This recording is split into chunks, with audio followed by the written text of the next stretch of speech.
इदं सुरूपं तथा वा कलत्रं यशश्चारुचित्र धनं मेरुतुल्यम् मनश्चेन लग्नं गुरोरङ्घ्रिपद्मे ततः किं ततः किं ततः किं ततः किम्। उपेन्द्रो वामनः प्रांशुरमोघः शुचिरूर्जितः अतीन्द्रः संग्रहः सर्गो धृतात्मा नियमो यमः। उपेन्द्रः इंद्र इति प्रसिद्धः शब्दः। इंद्रम् अनु जातः उपेन्द्रः अथवा इंद्रस्य उपरि इंद्रस्यापि उपरि वर्तते इति उपरि इत्यर्थे उपशब्दं गृहीत्वा उपेन्द्रः इति वक्तुं शक्यते। उपगतः इन्द्रम् अनुजत्वेन इन्द्रम् उपगतः इति उपेन्द्रः इत्यादयः अर्थाः सम्भवन्ति। यथा कथञ्चित् व्याख्यानं कर्तव्यं तस्य तात्पर्यं तु तत्र परमात्मनि तादात्म्येन आरोपं कृत्वा उपेन्द्रः इति प्रयोगः कृतः। इन्द्रशब्दस्तु इति परमैश्वर्ये इति धातोः रन् प्रत्यये कृते इन्द्रशब्दो जायते। इन्द्र इति देवराजः प्रसिद्धः तस्याप्युपरि वर्तते इति परमात्मा नारायणः उपेन्द्रशब्देन उच्यते इति स्वीकुर्मः। ततः परं वामनः वस्तुतस्तु इन्द्रस्य अनुजरूपेण अवतीर्णः भगवान् अपि वामनसंज्ञया प्रसिद्धो वर्तते। परन्तु अत्र तु वामनः इति पृथक् गृहीतं नाम तस्मात् किं कर्तव्यं वामनावतारः इति पृथगेव अयं दशावतारेषु परिगण्यमानः वामनावतारः। बलेः महाबलेः अनुग्रहार्थम् अवतीर्णः वामनमूर्तिः अत्र वामनशब्देन गृह्यते इति स्वीकर्तुं शक्यते। वामनरूपो भूत्वा अत्यन्तं ह्रस्वकायो भूत्वा भगवान् अवतीर्णः बलिं याचितवान् इति प्रसिद्धिः। त्रिलोकीम् एव याचितवान् इति प्रसिद्धिः। वामनशब्दस्य निष्पत्तिं द्वेधा वदन्ति। एका रीतिस्तु वम उद्गिरणे इति धातोः न प्रत्ययः। वम उद्गिरणे इति धातोः न प्रत्यये कृते अत्र धात्वर्थस्तु न यथा श्रुतः धात्वर्थस्तु न संगच्छते। यतोहि वमति इत्युक्ते अन्यः एव अर्थः। परन्तु अत्र किञ्चिदिव लक्ष्यार्थं स्वीकृत्य लक्षणया अर्थं स्वीकृत्य वमति इत्यस्य प्रकटयति इत्यर्थं स्वीकृत्य लावण्यं प्रकटयति लघुस्वरूपं प्रकटयति इत्येवं वामशब्दः कर्तव्यः। वामशब्दं कृत्वा ततः न प्रत्ययः योजनीयः।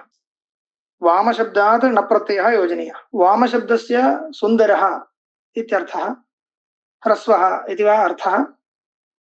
तस्मात् प्रत्ययं योजयित्वा वामनः इति शब्दः सम्पादनीयः। अथवा मनश्शब्दं प्रथमतः मनुधातोः असुन् प्रत्ययं कृत्वा मनश्शब्दं निर्माय तस्मात् मनश्शब्दात् मनैव अणुः इति उपमार्थे वाशब्दं योजयित्वा समासं कृत्वा वामनः इत्येवं पदं कर्तव्यम् इति वदन्ति।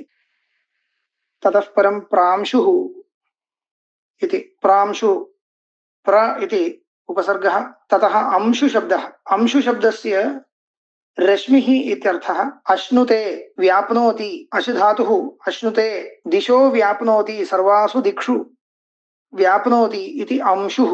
अशुधातोः कुप्रत्ययः अंशुः इति शब्दो जायते।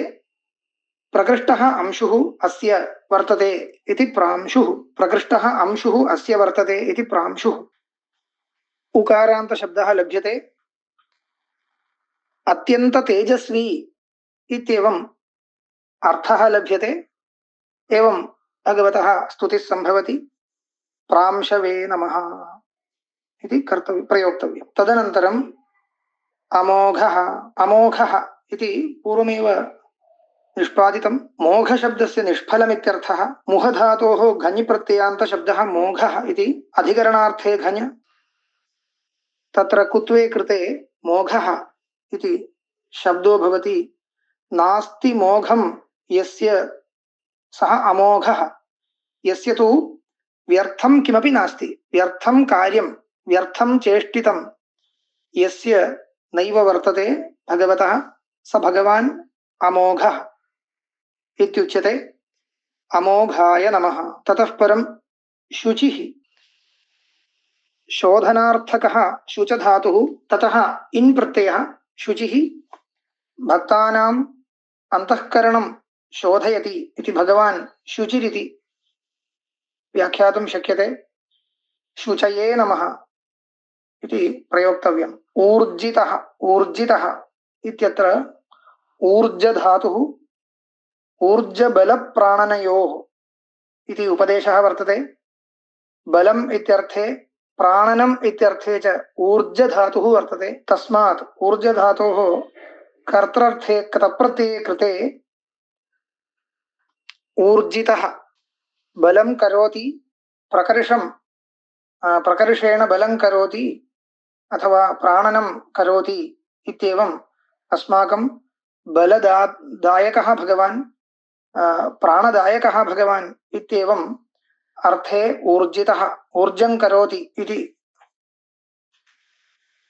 इति यद्यपि ऊर्जं करोति इत्यर्थस्तु साक्षात् न लभ्यते, स्वयं बलवान् प्राणनवान् इत्येव, प्राणशक्तिमान् बलवान् इत्येव भगवान् तथाविधो वर्तते इत्येव साक्षादर्थो लभ्यते।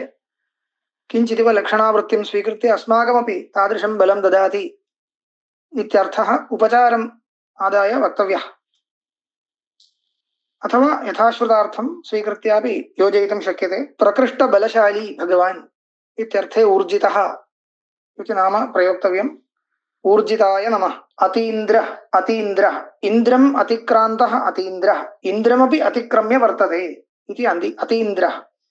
इन्द्रशब्दस्तु पूर्वमेव व्याख्यातः। इन्द्रस्यापि महिमानम् उल्लङ्घ्य तीर्त्वा ततोप्यग्रे ततोप्युत्कृष्टः भगवान् विराजमानः अस्ति इत्यतः अतीन्द्र इति नाम संगतं भवति।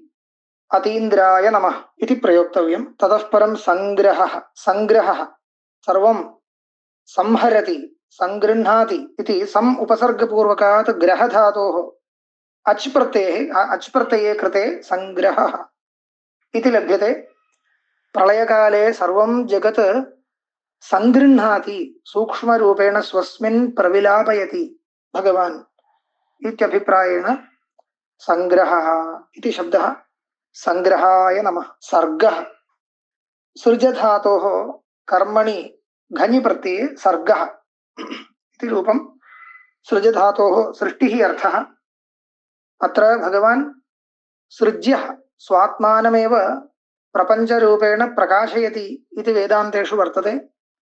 तदनुसारं सृज्यरूपं प्राप्नोति, स्वकीयमेव रूपं सृज्यं यथा स्यात् तथा करोति इति। अहमेव बहुस्याम् इति भगवतः संकल्पः उपनिषत्सु श्रूयते। बहुस्यां प्रजायेय इत्यादि। तदनुसारेण सृज्यरूपतां प्राप्तः भगवान् सर्गः इत्युच्यते, अथवा सृष्टिं प्रति कारणीभूतत्वात् सर्गः इत्युच्यते। तत्र उपचारं कृत्वा लक्षणावृत्त्या तथाविधः अर्थः वक्तव्यो भवति। सर्गाय नमः। धृतात्मा धृतात्मा इत्यत्र प्रसिद्धः धृञ् धातुः, धारणपोषणयोः इति धृञ् धातुः। तत्र कर्मणि कतप्रत्ययः। आत्मशब्दस्तु बहुवारम् आगतः, पूर्वमेव व्याख्यातः। धृतः आत्मा यस्य येन सः धृतात्मा। धृतं स्वरूपं, परिपालितं स्वरूपं, यस्य स्वरूपं स्वयमेव परिपालितं, प्रपञ्चाकारेण विवर्तमानमपि स्वरूपं वास्तविकं कमपि विकारं विना परिणामं विना येन परिपालितं सः भगवान् धृतात्मा। धृतः आत्मा येन सह, येन स्वकीयं स्वरूपं निर्विकारमेव सर्वदा परिपाल्यते स भगवान् धृतात्मा इत्युच्यते। धृतात्मने नमः इति चतुर्थ्यन्तं। नियमः इत्यग्रे। नियमः यम उपयमे इति धातुः।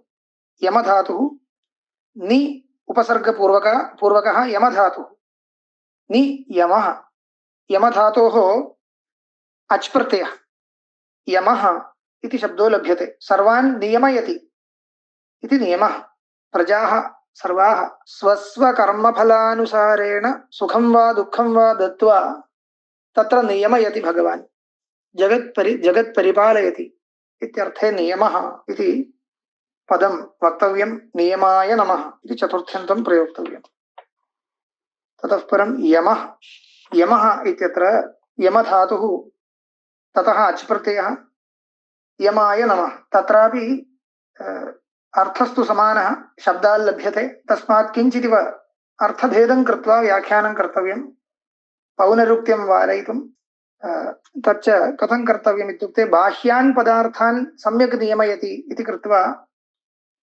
नियमः इति आन्तरिकं भावं नियमयति इति कृत्वा यमः इति एवं यत्किञ्चित् अर्थभेदं कृत्वा व्याख्यानं कृतं दृश्यते आन्तरिकाः वृत्तयः भवन्ति अस्माकं रागद्वेषमोह आदयः विकाराः भवन्ति तान् विकारान् अपि नियमयति तत्र बाह्येषु पदार्थेष्वपि नियमनं करोति इत्येवम् उभयविधं नियमनम् अन्तर्यामिणः भगवतः प्रसिद्धं वर्तते तस्मात् यमः नियमः इति शब्दद्वयं प्रयुक्तम् इति मन्तव्यम्